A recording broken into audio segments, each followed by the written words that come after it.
Ladies and gentlemen, welcome to another installment of Polish Politics, our weekly review of all the important events in Polish politics.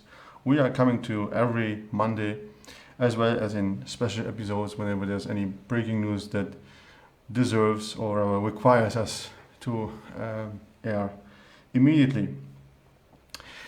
Today we will look at a number of topics, and let's start right away with some internal affairs. On Wednesday, the Sejm, the lower house of the Polish parliament, has voted on Jarosław Kaczyński. As you might recall, Jarosław Kaczyński, after the recent changes in the setup of the Polish government, has returned as a formal member of the government, specifically as the deputy prime minister, responsible for internal affairs and security. This has happened roughly 2 months ago, and ever since, the events in Poland have not really undermined or have not really supported him as a good statesman in this area.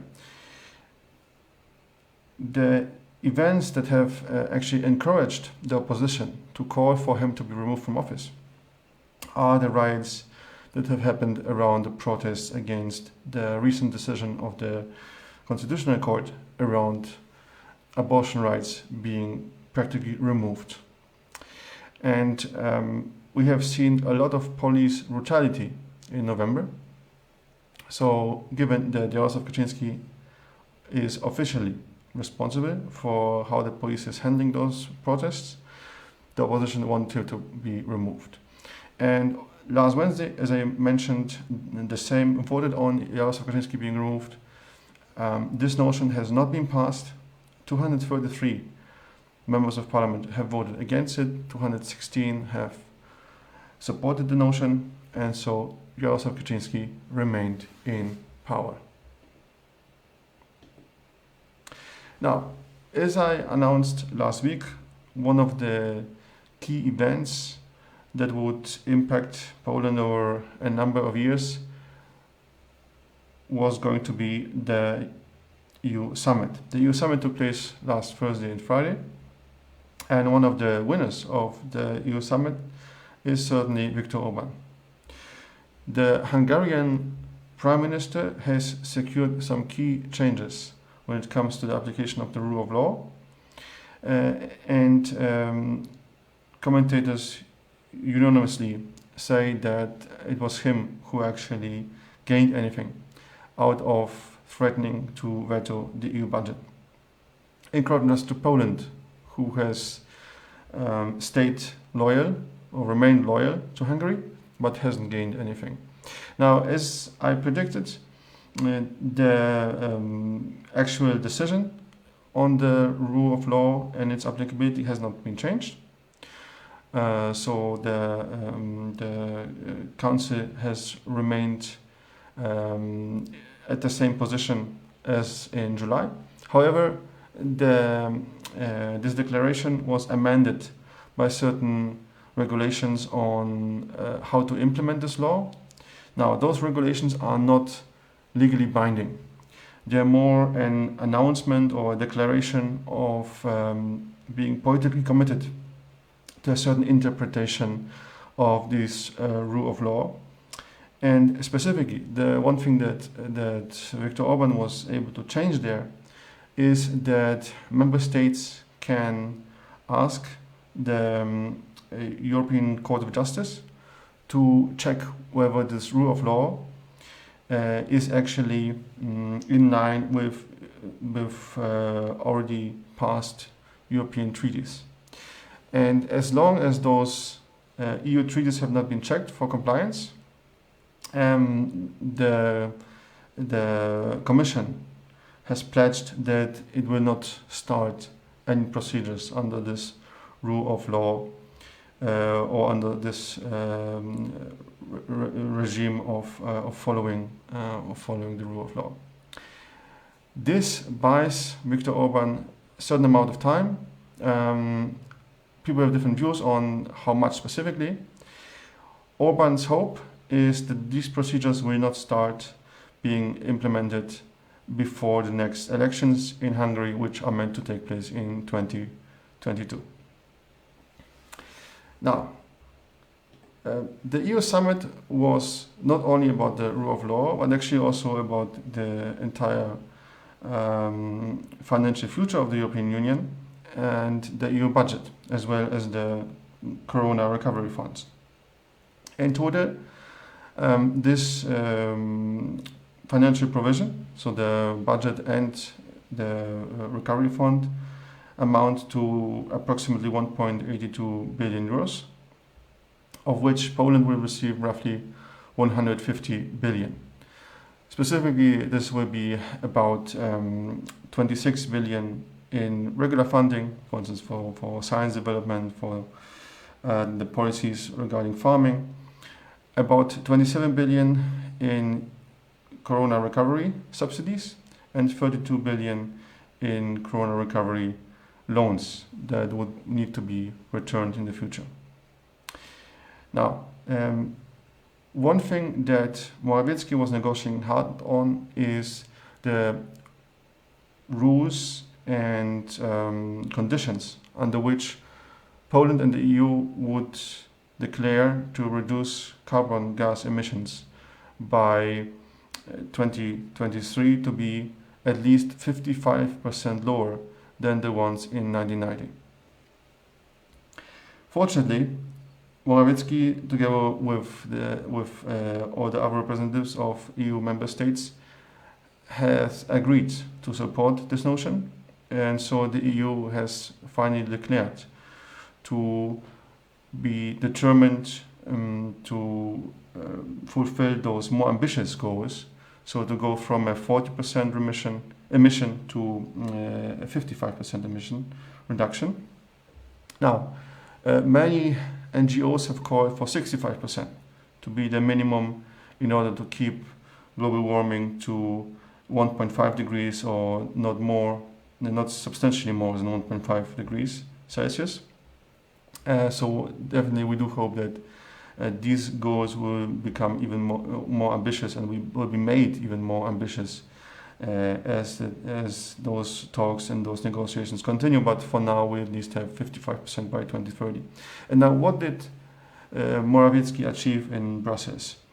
There are rumors that the EU Commission has agreed to a reform of the European emission trading system. The European emission trading system, currently covering roughly 40% of all greenhouse gas emissions in the European Union, has a certain fund where wealthier countries use some of the income from those emission rights trades or emission rights sales to fund the Just Transition Fund that's primarily aimed at lower developed countries which are still struggling with transitioning away from traditional fuels. And so right now only 2% of the volume of those emission rights are funding these additional funds. Poland and some other countries want this to be increased to 4%, maybe even 8%. And so there is reasonable hope that the Commission will follow through and will propose a reform of the European emission right trading system. And once this is passed, the financial support for regions that will be affected the most by transitioning away from coal will actually be increased, which will give Poland more opportunity for development. And this is something that I would like to expand on a little bit. You might think that this is some sort of generosity, right? That Western European countries who are much more advanced in their transition away from coal are giving us this money, for the common good in order to save the planet, etc. Yes, For some of their politicians, this might be the main reason, or this might be the main motivation, right? This is a common goal, and so let's help the ones who are struggling more with achieving this goal in order for all of us to be successful. However, there's a very important second element to this equation. Given the European laws today, it is very hard to give your own companies any subsidies. Whenever you do, you need to report this to the European Union, and the European Union, specifically the Commission, needs to approve it. And so it is really, really difficult, especially if you want to only offer this to countries, to companies in your own country. If you create a program that's open to any companies from any European country, then you have no issues, right? Because then you're not protecting your own economic interest, but rather investing in something that would be open to all entities across Europe. So what do rich EU countries do? Instead of giving subsidies to their own companies, which would be questionable, would be hard to justify, etc., they are agreeing to increase their contribution to a common European budget because they know that they have been successful in eliminating potential competition in other EU member states. And throughout the 90s and the early 2000s, Poland was under a lot of pressure to either destroy or sell out the industry. And that's exactly what our politicians were doing. Right now, many of the industries which are important elements of a green transition are either non-existent, are too weak to compete, or are in the hands of foreign investors. And so, on paper, this money is going to Poland and to our budget, and we are spending it later, right? We are building, for instance, more renewable power plants, better train connections, whatever. But in reality, this money trickles back to richer EU countries because they are the ones where most of the companies are located that take advantage of being part of those constructions, for instance, right?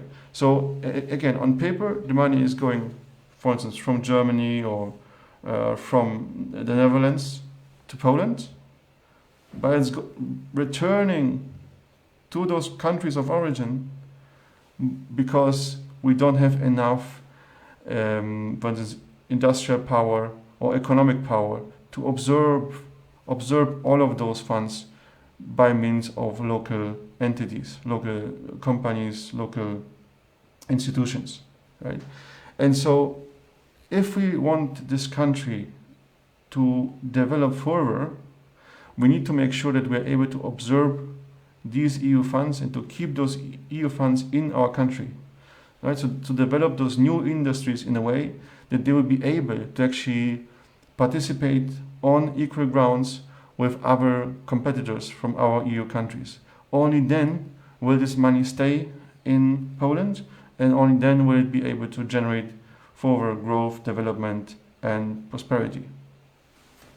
Speaking of prosperity, last week we told you about Orlen, Orlen buying Polska Press, and actually this is not where Orlen wants to stop. There are rumors that Orlen is in discussions or in debates, in talks with the owners of Grymi Media. Grymi Media is owning one of the largest daily newspapers in Poland called Rzeczpospolita. And it's moderately willing to sell this newspaper. So we can totally assume that there will be further news on Orlen acquiring more news and media outlets in the near future. And of course, if this news breaks, we'll be sure to bring it to you and explain all the details and the possible consequences. All right, so today we looked at Jarosław Kaczyński, who was able to remain in power, at Viktor Orbán, who has made sure that the rule of law will not be applicable in Hungary until the next elections. We looked at the European Union and whether the increase in the EU funding for the just transition will really stay in those countries where the funds are meant to remain at, or whether they will actually go back to the so-called old member states of the European Union. And lastly, we looked at Orlen and their plans to further strengthen their stronghold on Polish media. Thanks so much for being with us today. I encourage you to leave your comments below, and I'm always happy to respond to your comments, always happy to address your concerns, address your feedback, address your suggestions on what we should cover in the future. For now, thanks so much for your attention. All the very best to you, and hope to see you next week. Bye bye.